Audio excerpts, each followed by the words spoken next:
એક વખત ફરીથી હું અમારી ચેનલ એવી ખેડૂત પરિવારની અંદર હું બધા જ ખેડૂત મિત્રોનું હાર્દિક સ્વાગત કરું છું.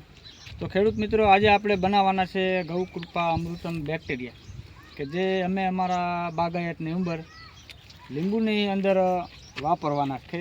કે જે આ 1000 લીટરનો ટાંકો અમે બનાવશું. તો મિત્રો, આ 2 ફેરા જેટલું દેશી ખાતર તમે તમારા ખેતરની અંદર નાખો એટલું કામકાજ આ બેક્ટેરિયા કરતા હોય છે. જેમ કે યુરિયા જેટલા માત્રામાં કામ કરે એટલું જ માત્રામાં આ બેક્ટેરિયા કામ કરતા હોય છે. આને મિત્રો પીએચની સાથે આપવાના હોય છે. તમે આને ઉપર પણ સ્પ્રે કરી શકો છો.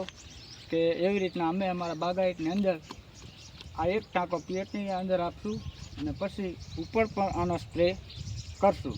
તો મિત્રો, તમે જોઈ રહ્યા છો અમારા લીંબુ છે, આ શેઢા ઉપર જામફળી છે, આગળ આંબા પણ છે. આવી બધી ઘણી બધી એવી આઈટમો અમે વાવેલી છે. તો મિત્રો, અમે ગૌ આધારિત ખેતી કરીએ છીએ.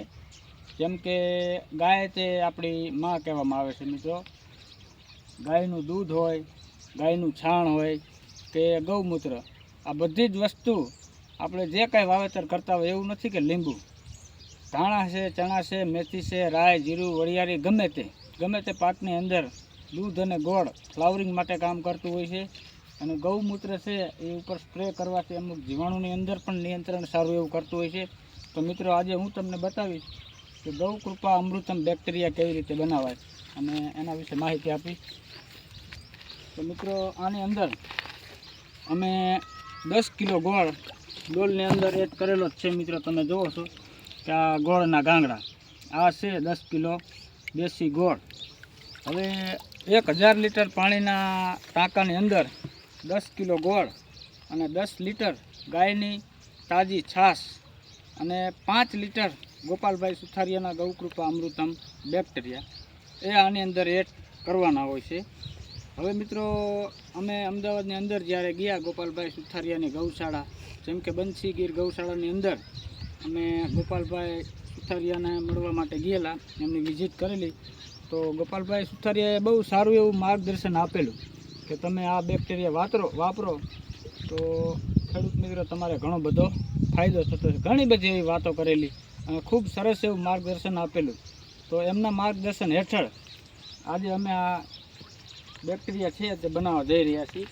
હવે મિત્રો, આવી બોટલ અહીંયાથી તમે કદાચ જાઓ, અને હું તો એમ કહું છું કે તમે ગોપાલભાઈ સુથારિયાની ગૌશાળાએ જરૂર વિઝિટ કરજો, તમને ઘણું બધું જાણવા મળશે.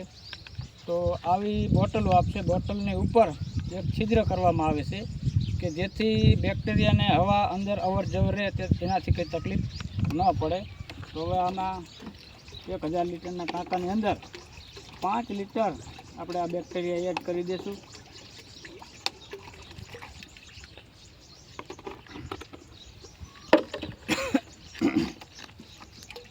તો આ બેક્ટેરિયા મિત્રો કોઈ દી બગડતા નથી. ગોપાલભાઈ સુથારિયાએ અમને કીધેલું કે આના કલર ફરશે પણ એના ગુણ નહીં ફરે. એમ કે આનો કલર રાતો થાય, લાલ થાય, બધું કલર ફરશે પણ ગુણ નહીં બદલે. કે જે માત્રામાં કામ કરતા હોય એ રીતે કામ તો કરશે જ. આની અંદર 3 લીટર છે અને 2 લીટર આ 3 લીટર અમારા મોટા ભાઈ છે વાપરે છે, એની વાડી ઉપરથી અમે ભરીને લાવેલા. અને 2 લીટર છે એ ગોપાલભાઈ સુથારિયાની ગૌશાળાએથી લાવેલા. હવે મિત્રો, આ 10 લીટર ગોળનું પાણી અને આની અંદર 10 લીટર છાશ તો પહેલેથી એડ કરેલી જ હતી. એટલે આવી રીતે ગોળના ગાંગડા 50% રહી જાય તો પણ ચાલશે. કારણ કે આ ગોળના ગાંગડા છે રોજ આપણે સવાર સાંજ ઘડિયાળની કાંટાની જેમ હલાવવાનું હોય છે, એટલે ગોળના ગાંગડા તો ઓટોમેટિક ઓગળતા જતા હોય છે.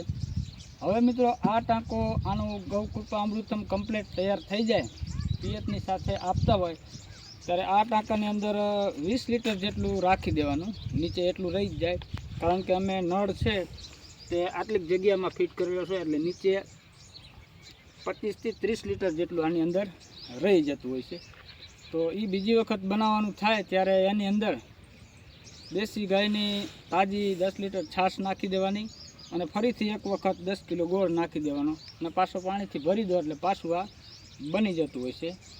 હવે મિત્રો, આ બની જાય આના લગભગ 8 થી 9 દિવસની અંદર, 9 કે 10 દિવસની અંદર એમ કંઈક તૈયાર થઈ જતું હોય છે. તો પછી તમે આને પિયતની સાથે આપી શકો છો અને ઉપર સ્પ્રે પણ કરી શકો છો. તો એ ઉપર સ્પ્રે કરવામાં કેટલું નાખવું એ અમારે સ્પ્રે કરવાનો હા તૈયાર થઈ જાય એટલે કંઈ તમને બતાવશું અમે બીજો વિડીયો. તો મિત્રો હું બધા જ ખેડૂત મિત્રોને જણાવીશ કે તમે પણ આવી જ રીતે જાજુ નહીં પણ થોડું થોડું પ્રાકૃતિક ખેતી તરફ વળો કે જે ગૌ આધારિત ખેતી થાય. જાજુ નહીં પણ આપણે બકાલું વાવતા હોય તો બકાલું આપણે આપણા પરિવારની અંદર તો ખાવાનું જ હોય. અત્યારે તમે જોતા જ હશો કે પેસ્ટિસાઇડ દવા જેમ કે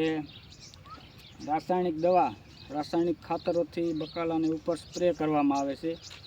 હવે એ તમે એક વિડીયોની અંદર અમે જોયેલું કે કોથમરી હતી પાણીમાં બોરીને કાઢી તો મસ્ત થઈ જાય ને કે ચરમી ગયેલી હતી. તો એવી દવાઓ વાપરી અને આપણે બકાલું ખાતા હોય તો એ આપણા શરીરની અંદર બહુ નુકસાન કરતી હોય છે મિત્રો. તો હું તમામ દેશવાસીઓને કહીશ કે તમે પણ થોડું થોડું બકાલું ઓર્ગેનિક કરો અને તમે ખાઓ. એનાથી દવાવાળા બકાલું ખાવાથી તમને હાર્ટ એટેક, હુમલા કે ઘણી બધા એવા રોગો આવતા હોય છે. એનું કારણ એ જ છે મિત્રો. તમે આ જોઈ રહ્યા છો અમારા બાગાયતની ઉપર લીંબુનું વાવેતર કરેલું છે મિત્રો. આમાં 100% અમે ઓર્ગેનિક જ કરે છે. આને પિયતની સાથે અમે ગૌમૂત્ર પણ આપતા હોય છીએ. ખાટી છાશ છે તે ઉપર સ્પ્રે કરતા હોય છે જીવાણુ માટે. અને આવા બેક્ટેરિયા બનાવી અને અમે પિયતની સાથે આપતા હોય છે. તો અમને આની અંદર ઘણા બધા એવા ફાયદા પણ થયા છે અને ભાવ પણ અમને સારા મળી જતા હોય છે. તો મિત્રો અમે જ્યારે અમારો ટાંકો તૈયાર થઈ જાય બની અને ત્યારે અમારે એક સ્પ્રે કરવાનો છે. તો એ વિડીયો હું તમને આગલા વિડીયોની અંદર શેર કરીશ. તો બસ આટલું જ. જય જવાન, જય કિસાન.